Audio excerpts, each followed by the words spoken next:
नमस्कार।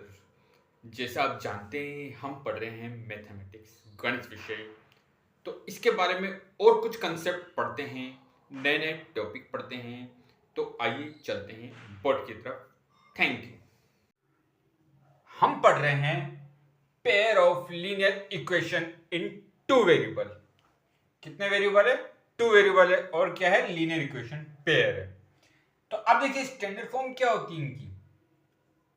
a1x plus b1y plus c1 is equal to 0। ये तो लीनियर इक्वेशन क्या होगी? एक होगी। हमें बात कर रहे हैं किसकी? पेयर की। तो दूसरी क्या होगी? a2x plus b2y plus c2 is equal to 0। Linear equation, pair of linear equation in two variable. Two variable क्या है? एक x वेरिएबल है, एक y वेरिएबल है। लीनियर है, इनकी पावर, इनकी डिग्री कितनी है? x की पावर 1 है, y की पावर 1 है, x की पावर 1 है, y की पावर 1 है। तो ये लीनियर है। अब इनके कोफिशिएंट क्या है? देखो a1 b1 a2 b2। a1 b1 a2 b2 ये क्या है? जो x के कोफिशिएंट और y के कोफिशिएंट है। और जो हमारा c1 है ये है रियल नंबर।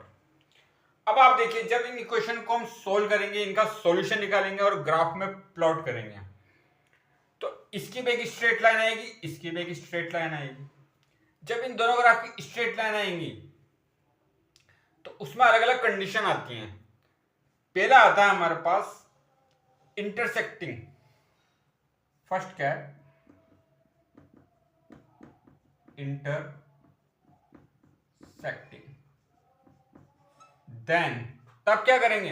अब आप देखिए, हमें रेशियो से पता लगाना है कि हम इनके रेशियो से पता लगा लें कि ये इंटरसेक्टिंग है, कोइंसिडेंट है या पैरेलल लाइन बनेगी।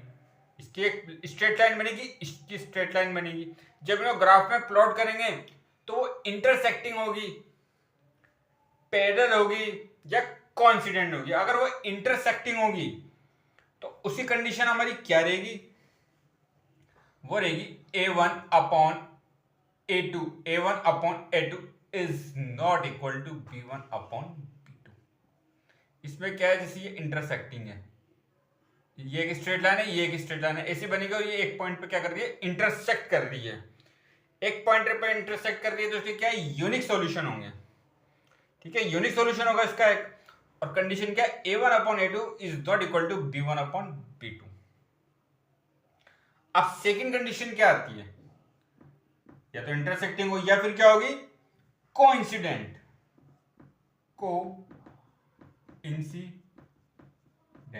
कोइंसिडेंट मतलब जो एक स्ट्रेट लाइन इसकी बनेगी, एक स्ट्रेट लाइन इसकी बनेगी। ग्राफ पे जब प्लॉट करेंगे तो एक लाइन के ऊपर ही क्या आ जाएगी? दूसरी लाइन आ जाएगी। वो इसको कितने पॉइंट पे इंटरसेक्ट कर रही है? मेनी पॉइंट पे, इंफिनिटी पे कर रही है। तो इसके सॉल्यूशन कितने होंगे? इंफिनिटी होंगे। इसके इंफिनिटी सॉल्यूशन होंगे। और इसकी कंडीशन क्या रहेगी? a1 upon a2 is equal to b1 upon b2 is equal to c1 upon c2। ये है हमारा कोइंसिडेंट। ठीक है, इसमें क्या होता है? इनफाइनाइट मेनी सॉल्यूशन होते हैं, क्योंकि इनफाइनाइट पॉइंट है इसके अंदर एक लाइन के ऊपर, वो दूसरी लाइन भी इसी के ऊपर टच कर रहे हैं। तो इसमें मेनी सॉल्यूशन होंगे। कंडीशन मैंने आपको बता दी, a1 upon a2 is equal to b1 upon b2 is equal to c1 upon c2। अब एक थर्ड कंडीशन आती है, जब लाइन क्या हो? पैरेलल हो। एक लाइन ये हो, एक लाइन ये हो, तो पैरेलल लाइन बन रही है, क्योंकि एक स्ट्रेट लाइन इसकी बन रही है, एक स्ट्रेट लाइन इसकी बन रही है। तो लाइन क्या है? पैरेलल। पैरेलल की देखिए कंडीशन क्या होती है? वो होती है a1 upon a2 is equal to b1 upon b2 is not equal to c1 upon c2। अगर a1 अपॉन a2 और b1 अपॉन b2 इक्वल है और not equal to c1 upon c2 है, तो लाइन क्या होंगी? पैरेलल होंगी।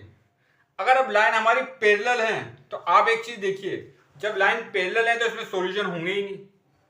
इसका सॉल्यूशन होगा ही नहीं, ये कहीं एक दूसरे को इंटरसेक्ट ही नहीं कर रही। जब इंटरसेक्ट नहीं कर रही ग्राफ में, तो इसका सॉल्यूशन नहीं होगा। तो आगे और चर्चा करेंगे। आपका बहुत बहुत धन्यवाद। Thank you.